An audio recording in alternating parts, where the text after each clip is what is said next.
LeBron James, who had no excuses last night. He scored 17 points in the fourth to rally the Cavs past the Jazz and earn their 7th straight victory. The Cavs improved to 25-1 at home in regular season since King James returned from taking 2 weeks off last January. Here he is after the game. I know I could be out of rhythm for a long part of the game, but I know that I can, at some point, if I can get a layup or a free throw or an easy one, I can kind of hit the switch. And, my teammates did a great job of just sticking with me, and I'm glad I was able to come through for them. Skip, scale of 1 to 10, how impressive was this?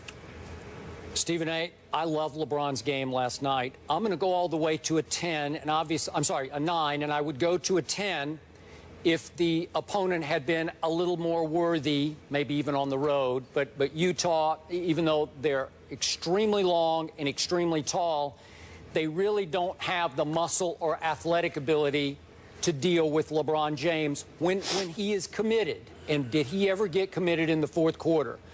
What I saw last night, Stephen A., was LeBron doing what he does greatest when his team needed him the most.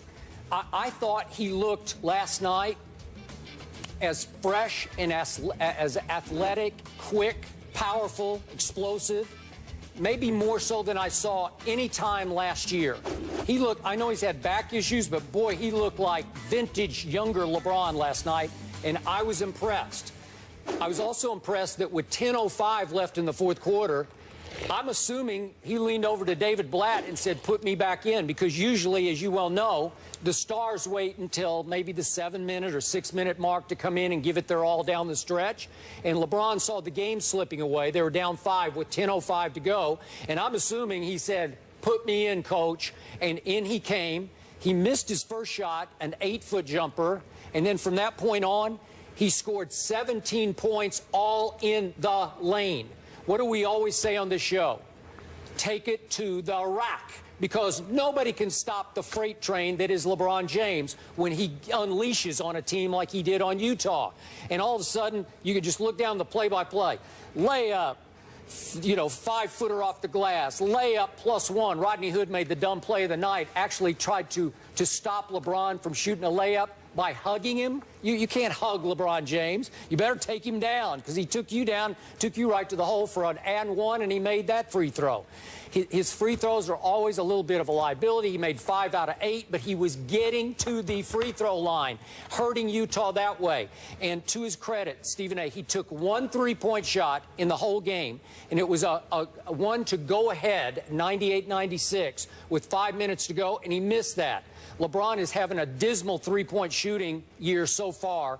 What is he? I'm losing my track here, but he's like 6 for 29. Yeah, 6 for 29, 20% from the 3-point line. He doesn't need to shoot from 3.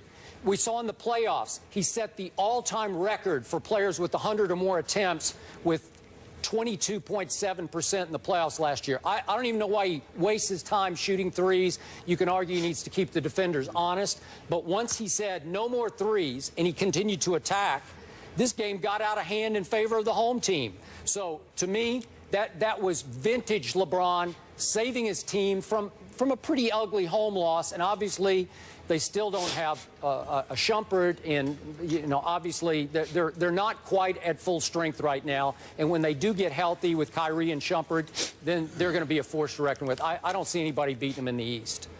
Well, I got a news for you. Number one, they may have a problem. I might have to concede that there's some level of legitimacy that I got to give to my man, Mike Wilbon, who raved about Mo Williams and talked about how he's a former teammate of LeBron's that LeBron can trust. And this dude drops 29 last night. I mean, that's what you expect from Kyrie Irving. And the fact that Mo Williams showed you what he can do, that's a really, really big deal, especially when you talk about playoff time, because if Kyrie is back and you've got Mo Williams as that backup, whether, I mean, you got those two, and you can just rely on Matthew Dellavedova for defense, but you're not looking for him to run the team or be an offensive presence. So in that regard, I definitely think that's a plus for Cleveland. As it pertains to LeBron James, Skip, I don't worry about him shooting threes and all of that stuff that much. I actually like the fact that whether it's threes or perimeter shots, I think he needs to shoot that as much as possible, at least for the first 3 quarters. Fourth quarter is money time. That's when you do what you need to do. When the game's on the line, you need to go to the hole. You don't need to be hesitant in any way about getting to the free throw line, and that's where we've seen the real maturation from LeBron James. Back in the day, let's call it what it is, he wasn't that confident in his free throw shooting, and as a result, he seemed a bit timid and a bit tentative about getting fouled because he didn't want to have to go to the free throw line. But that was years and years ago. I think in recent memory, we see a guy that's relatively fearless when it comes to going to the free throw line. If he makes it, he makes it. If he misses it, he misses it. But he clearly has the confidence that he can go to the line with money time on the line and get it done. And that's what you saw last night in the fourth quarter. So I give him a lot of credit for that. But I got to tell you something as well. You know, he needs to do that more in the fourth quarter. But he doesn't need to be playing 37 minutes the way that he played last night. He doesn't need to have to be the guy that comes through for them. The Cleveland Cavaliers, I mean, Kevin Love is on that squad for a reason. He had 22 last night, even though his shooting percentage wasn't that great, like 6 for 16. Mo Williams is capable of scoring on the offensive side of the ball. Mozgov's got some talent.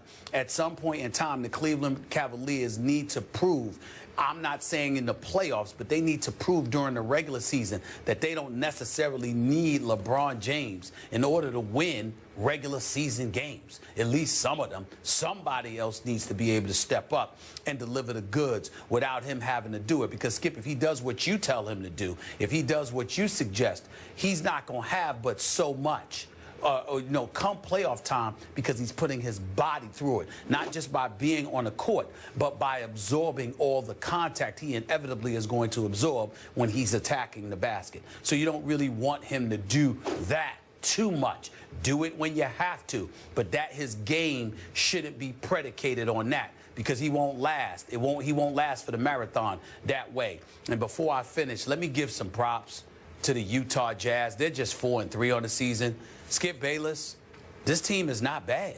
I mean, when you look at Alec Burks, who was picked in the first round a couple of years ago, when you look at Trey Burke, when you look at Rodney Hood, who was out of Duke, who was a 23rd overall pick in 2014, he's in your starting lineup. You got Gordon Hayward, you got Derek Favors. I mean, they, like you said, they're just not tried, true, and tested, you know, with games that really count. And they're going to succumb to the superstars in this league. They will. But Kevin O'Connor and those boys and Walt Perrin and everybody, I mean, this is an impressive young group as far as I'm concerned. They've got some potential in Utah. I like the talent that I see them accumulating. I really do. Okay, but in the end, when LeBron said it's time, they shrank.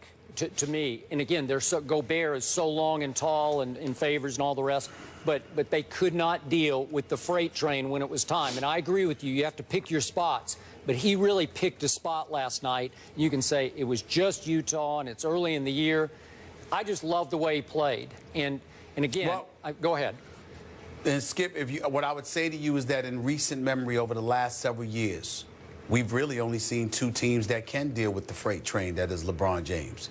It's the San Antonio Spurs, and it's the Golden State Warriors. And even the Golden State Warriors, the jury is still out because LeBron had to do it by himself. That's true. You see what I'm saying? No. Without Kyrie and Kevin Love. Right. So really, we know definitively that the San Antonio Spurs can deal with the freight train. We believe that Golden State can because of Steph Curry and the arsenal that he brings.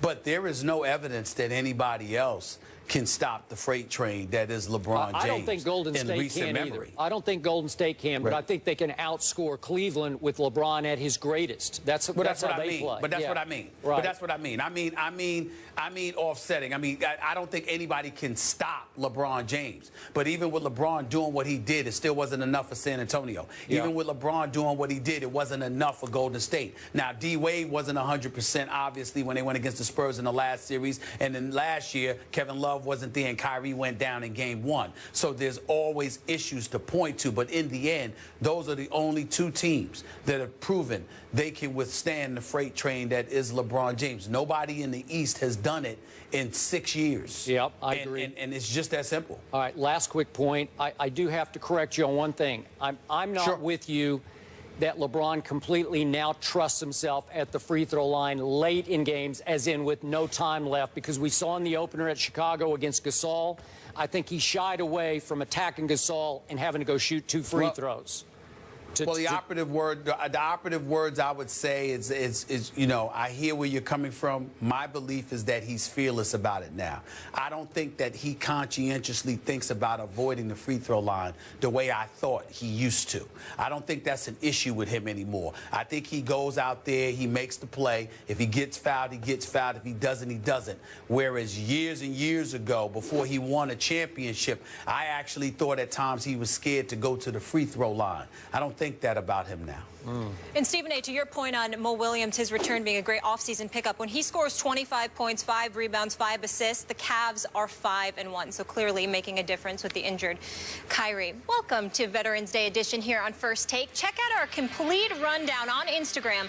Not only do we have Jeezy in the house, but we also have all the hot topics you're waiting to hear from Stephen A. and Skip, their takes, including Rex being Rex. Take a listen. #1 team in the country, got arguably the best holder in the country. So a lot of great things, a lot of positive things for Clemson.